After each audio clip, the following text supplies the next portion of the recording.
ಗೆಳೆಯರೇ ನಮಸ್ಕಾರ, ಹೇಗಿದ್ದೀರಿ ಎಲ್ಲರೂ? ಗೆಳೆಯರೇ, ಎಲ್ಲರಿಗೂ ಗೊತ್ತಿದೆ ದರ್ಶನ್ ರೇಣುಕಾಸ್ವಾಮಿಯ ಒಂದು ಕೇಸ್ನಲ್ಲಿ ಈ ದರ್ಶನ್ ತೂಗುದೀಪ್ ಅಂತಕ್ಕಂತಹ ವ್ಯಕ್ತಿ ನಟ ಜೈಲಿಗೆ ಹೋಗಿದ್ದು. ಈ ಸೆಂಟ್ರಲ್ ಜೈಲನ್ನ ಯಾಕೆ ತೋರಿಸ್ತೇನೆ ಅಂದರೆ, ಈ ಮೊದಲಿಗೆ ಗೋಡೆಯನ್ನು ಸರಿಯಾಗಿ ನೋಡಿಕೊಳ್ಳಿ. ಈ ಗೋಡೆಯ ನೋಡಿದ ನಂತರ ನಿಮಗೆ ಒಂದು ಶಾಕಿಂಗ್ ನ್ಯೂಸ್ ಕಾದಿದೆ. ಇಲ್ಲಿ ನೋಡ್ತಾ ಇದ್ದೀರಲ್ಲ, ಈ ಒಂದು ಫೋಟೋ ಜೈಲಿನಿಂದ ಹೊರಗೆ ಬಂದಿದೆ. ಅದು ಹೇಗೆ ಬಂತು, ಯಾಕೆ ಬಂತು ಅಂತ ಹೇಳಿಬಿಟ್ಟು ಗೊತ್ತಿಲ್ಲ. ಆದರೆ ಒಂದು ಗೊತ್ತಾಗಿದೆ, ಯಾರು ಇದನ್ನು ತೆಗೆದ್ರು, ಯಾರಿಗೆ ಕಳಿಸಿದ್ರು, ಅದು ಎಲ್ಲಿಂದ ಲೀಕ್ ಆಯಿತು ಅಂತ. ಇಲ್ಲಿ ಕುಳಿತುಕೊಂಡಿರ್ತಕ್ಕಂಥದ್ದು ಮೊದಲಿಗೆ ದರ್ಶನ್ ತೂಗುದೀಪ್, ಹಾಗೆ ವಿಲ್ಸನ್ ಗಾರ್ಡನ್ ನಾಗ.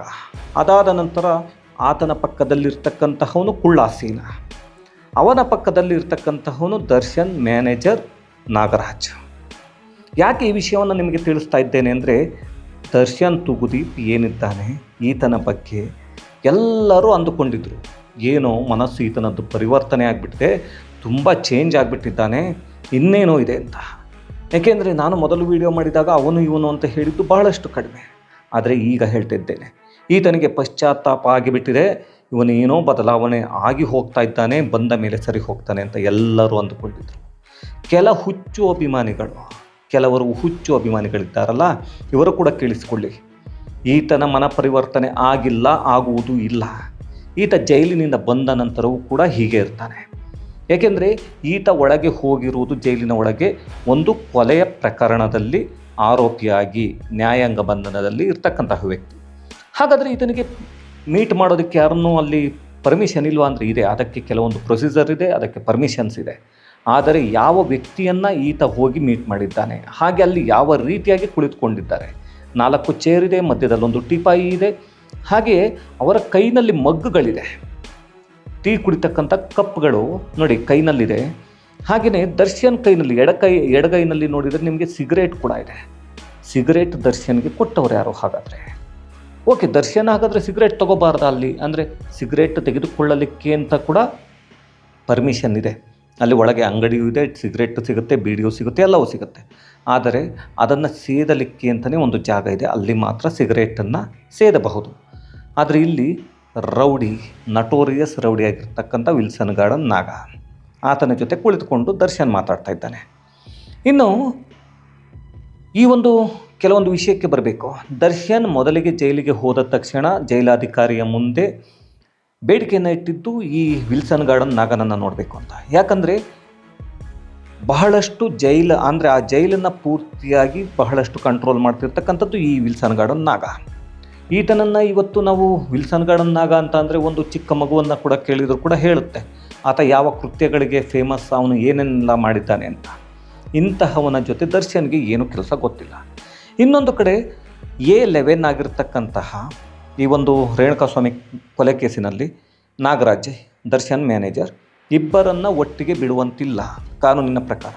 ಯಾಕೆಂದರೆ ಇಬ್ಬರು ಸೇರಿ ಮಸಲತ್ತನ ಮಾಡಬಹುದು ಅನ್ನೋ ಒಂದು ಉದ್ದೇಶದಿಂದ ಬಿಡುವ ಹಾಗಿಲ್ಲ ಅಂತ ಕಾನೂನು ಹೇಳುತ್ತೆ. ಆದರೆ ಇಬ್ಬರು ಇಲ್ಲಿ ಒಂದೇ ಕಡೆ ಕುಳಿತುಕೊಂಡು ಮೀಟಿಂಗನ್ನು ಮಾಡ್ತಾ ಇದ್ದಾರೆ. ಹಾಗೆಯೇ ಇವರಿಗೆ ಎಲ್ಲಾದರೂ ಪಶ್ಚಾತ್ತಾಪ ಕಾಣಿಸ್ತಿದೆಯೇನ್ರಿ ಹೋಗಿ ಇದು ಒಂಥರ ಈ ರೌಡಿಗಳ ರೆಸಾರ್ಟ ಅಂತ ನನಗೆ ಗೊತ್ತಾಗಲಿಲ್ಲ ಜೈಲು.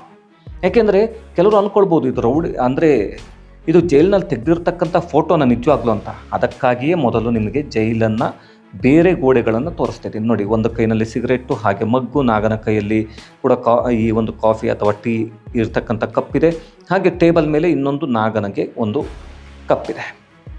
ಇದೆಲ್ಲವನ್ನು ಗಮನಿಸಿದರೆ ಈ ರಾಜಕಾರಣಿಗಳು ರಾಜಕಾರಣಕ್ಕಾಗಿ ರೆಸಾರ್ಟ್ನ ಮಾಡ್ಕೊಳ್ತಾರೆ. ಹಾಗೆ ಇಲ್ಲಿ ಇವರು ಜೈಲನ್ನು ರೆಸಾರ್ಟ್ ಮಾಡ್ಕೊಂಡಿದ್ದಾರೆ ಅಷ್ಟೇ, ಇನ್ನೇನು ಬೇರೆ ವ್ಯತ್ಯಾಸ ಇಲ್ಲ. ಇನ್ನು ನಾವು ನೋಡ್ತಿದ್ವಿ ಆ ಒಂದು ಫೋಟೋದಲ್ಲಿ, ಯಾಕೆಂದರೆ ನೋಡಿ ಈ ಒಂದು ಗೋಡೆಯನ್ನು ನೋಡಿದರೆ ನಿಮಗೆ ಗೊತ್ತಾಗುತ್ತೆ, ದರ್ಶನ್ ಹಾಗೆ ರೌಡಿ ನಾಗ ಇವರೆಲ್ಲರೂ ಕುಳಿತುಕೊಂಡು ಮಾತಾಡ್ತಿರ್ತಕ್ಕಂತಹ ಗೋಡೆ ಕೂಡ ಸೇಮ್ ಇದೆ ಬ್ಯಾರಕ್ನದ್ದು. ಯಾಕೆಂದರೆ ಇಬ್ಬರು ಕೂಡ VIP ಸೆಲ್ನಲ್ಲಿ ಅಂದರೆ VIP ಬ್ಯಾರಕ್ನಲ್ಲಿ ಇರ್ತಕ್ಕಂಥದ್ದು. ಅಲ್ಲಿ ಹಾಗಾದರೆ ವ್ಯವಸ್ಥೆ ಇಲ್ವಾ ಅಂದರೆ ವ್ಯವಸ್ಥೆ ಇದೆ. ದರ್ಶನ್ಗೆ ವಾಕಿಂಗ್ ಮಾಡೋದಕ್ಕೆ ಒಂದಷ್ಟು ಜಾಗ ಇದೆ, ಶಟಲ್ ಆಡೋದಕ್ಕೆ ಜಾಗ ಇರುತ್ತೆ, ಫುಟ್ಬಾಲ್ ಆಡೋದಕ್ಕೂ ಕೂಡ ಪ್ಲೇಸ್ ಇರುತ್ತೆ. ಆದರೆ ಇಲ್ಲಿ ಕುಳಿತುಕೊಂಡು ಈ ರೀತಿಯಾಗಿ ಹಲ್ಲನ್ನು ಬಿಟ್ಕೊಂಡು ಪಶ್ಚಾತ್ತಾಪ ಇಲ್ಲದೆ ಅಲ್ಲಿ ಯಾರೋ ಇವರನ್ನು ಭೇಟಿ ಮಾಡಿಸಿದಂತಹ, ಇವರಿಗೆ ಈ ರೀತಿ ಮಾಡಲಿಕ್ಕೆ ಒಂದು ಪರ್ಮಿಷನ್ ಕೊಟ್ಟಂತಹ ಯಾರೋ ಅಧಿಕಾರಿನೋ ಯಾರೋ ನಿಂತಿದ್ದಾರೆ ಅನಿಸುತ್ತೆ. ಅವರನ್ನು ನೋಡಿ ಇವರು ನಗ್ತಾ ಇದ್ದಾರೆ. ಆತ ಯಾರೂ ಗೊತ್ತಿಲ್ಲ. ಇಂತಹ ಅಯೋಗ್ಯರಿಗೆ ಇಂತಹ ಯೋಗ್ಯತೆ ಇಲ್ಲದವರಿಗೆ ಹೇಗ್ರಿ ಮನ ಪರಿವರ್ತನೆ ಇಲ್ಲಿ ಆಗತ್ತೆ? ಮನಸ್ಸೇನಾದರೂ ಇಲ್ಲಿ ಪರಿವರ್ತನೆ ಆಗುತ್ತಾ ಗೊತ್ತಿಲ್ಲ ನನಗೆ. ಜೈಲಂದರೆ ಮನ ಪರಿವರ್ತನೆಯ ಜಾಗ, ಮನಸ್ಸು ಪರಿವರ್ತನೆ ಆಗಬೇಕು ಅಂತಕ್ಕಂಥದ್ದು ಎಲ್ಲರ ಯೋಚನೆ ಇರುತ್ತೆ ಜನಸಾಮಾನ್ಯರಲ್ಲಿ. ಆದರೆ ಈ ತರಹದ ಒಂದು ದುಡ್ಡು ಇರ್ತಕ್ಕಂತಹವರಿಗೆ ಈ VVIP ಟ್ರೀಟ್ಮೆಂಟ್ ಎಲ್ಲ ಸಿಗುತ್ತೆ ಅಂದರೆ ನಾಳೆ ದಿನ ಯಾರು ಬೇಕಾದರೂ ದರೋಡೆ ಮಾಡಿ, ಕೊಲೆಯನ್ನು ಮಾಡಿ, ಏನನ್ನು ಬೇಕಾದರೂ ಮಾಡಿ ಜೈಲಿಗೆ ಹೋಗಬಹುದು. ದುಡ್ಡು ಇದ್ದರೆ ಹೋಗಿ ಆರಾಮಾಗಿ ಮನೆಯಲ್ಲಿ ಇರ್ತಕ್ಕಂತಹ ಫೆಸಿಲಿಟೀಸ್ ಎಲ್ಲ ಅಲ್ಲಿ ಸಿಕ್ಕ ಮೇಲೆ ಇನ್ನೇನು ಬೇಕು ಅವರಿಗೆಲ್ಲವೂ ಸಿಕ್ಕಾಗಿದೆ, ಎಲ್ಲವೂ ಅಂದುಕೊಂಡಂತೆ ಇರ್ತಾರೆ, ಆರಾಮಾಗಿ ಮನೆಯಲ್ಲಿರುವ ರೀತಿಯಲ್ಲಿ ಇರ್ತಾರೆ. ಇನ್ನೇನು ಪರಿವರ್ತನೆ ಆಗಲ್ಲ ಅಲ್ಲಿ. ಇನ್ನು ಏನೆಲ್ಲ ಇದಕ್ಕೆ ಪ್ರಭಾವ ಬೀರುತ್ತೆ ಅನ್ನೋದನ್ನು ನೋಡೋದಾದರೆ, ಇದರ ಹಿಂದೆ ರಾಜಕಾರಣಿಗಳಿದ್ದಾರೆ ಅಂತಕ್ಕಂತಹ ಮಾತುಗಳು ಕೂಡ ಕೇಳಿ ಬರ್ತಾ ಇದೆ ಈಗಾಗಲೇ. ಈ ಫೋಟೋ ಹೇಗೆ ಹೋಯಿತು ಅಂತ ಅನ್ನೋದಾದರೆ, ಮೊದಲಿಗೆ ಹೊರಗಡೆ ಹೋಗಬಾರ್ದಿತ್ತು, ಹೋಗಿದೆ ಅಂತ ಅಂತಿದ್ದಾರೆ.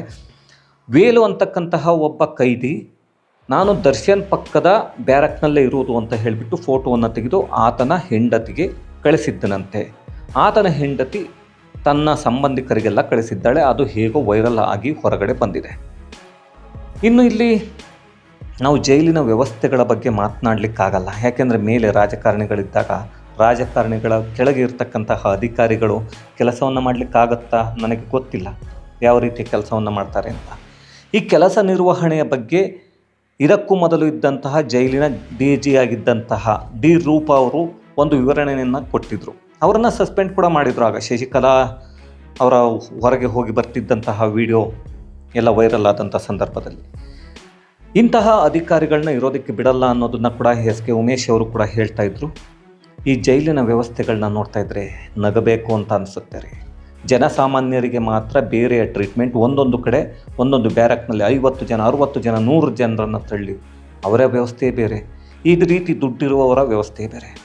ಇನ್ನು ಏನೆಲ್ಲ ಪರಿಣಾಮ ಆಗುತ್ತೆ ದರ್ಶನ್ಗೆ ಇದು ಅಂತ ಹೇಳೋದಾದರೆ, ಯಾಕೆಂದರೆ ದರ್ಶನ್ ಇನ್ನೂ ಆರೋಪಿ, ಅಪರಾಧಿ ಅಲ್ಲ.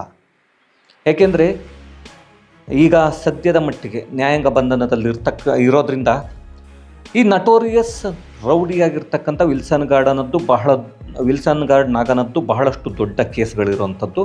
ಈತನನ್ನು ಮೀಟ್ ಮಾಡಿರುವಂಥದ್ದು ನಾಳೆಯ ದಿನ ಬೇಲ್ ಸಿಗೋದಕ್ಕೆ, ಜಾಮೀನು ಸಿಗೋದಕ್ಕೂ ಕೂಡ ತೊಂದರೆ ಆಗುತ್ತೆ ಅಂತಕ್ಕಂಥದ್ದನ್ನು ಹಿರಿಯ ಅಧಿಕಾರಿಗಳಾದಂಥ ಭಾಸ್ಕರ್ ರಾವ್ ಅವರು ಹೇಳಿದ್ದಾರೆ.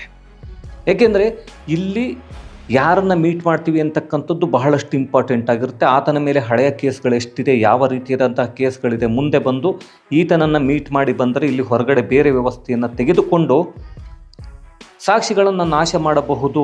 ಹಾಗಾಗಿ ಬೇಲನ್ನು ಕೊಡ್ತಕ್ಕಂತಹ ಚಾನ್ಸಸ್ ಬಹಳಷ್ಟು ತೀರಾ ಕಡಿಮೆ ಕೋರ್ಟ್ನಲ್ಲಿ ಅನ್ನೋದನ್ನು ಭಾಸ್ಕರ್ ರಾವ್ ಅವರು ಬಹಳಷ್ಟು ಚೆನ್ನಾಗಿ ಬಿಚ್ಚಿಟ್ಟರು, ಅದನ್ನು ಹೇಳಿದರು. ಏಕೆಂದರೆ ಇಲ್ಲಿ ಹೊರಗಡೆ ಬಂದ ನಂತರ ಈತ ಬದಲಾಗೋದಿಲ್ಲ. ಈತ ಇರುವ ಸಾಕ್ಷಿಗಳನ್ನ ಹೇಗೆ ನಾಶ ಮಾಡಬೇಕು ಅನ್ನುವಂಥ ಒಂದು ಮಾತುಕತೆಯನ್ನು ಮಾಡಿರ್ತಾನೆ ಅನ್ನೋ ಒಂದು ಉದ್ದೇಶದಿಂದ ಕೋರ್ಟ್ ಜಾಮೀನನ್ನು ಕೊಡೋದಕ್ಕೆ ನಿರಾಕರಣೆಯನ್ನು ಮಾಡುತ್ತೆ ಅಂತ ಹೇಳಿಬಿಟ್ಟು ಈ ಎಲ್ಲ ವಿಷಯಗಳನ್ನು ನಿಮ್ಮ ಮುಂದೆ ತಿಳಿಸಬೇಕಿತ್ತು. ಜೈಲಿನಲ್ಲಿ ಯಾವ ವ್ಯವಸ್ಥೆ ಏನೇನೆಲ್ಲ ಆಗ್ತಿದೆ ಅನ್ನೋದನ್ನು ಹಾಗಾಗಿ ತಿಳಿಸಿದ್ದೇನೆ.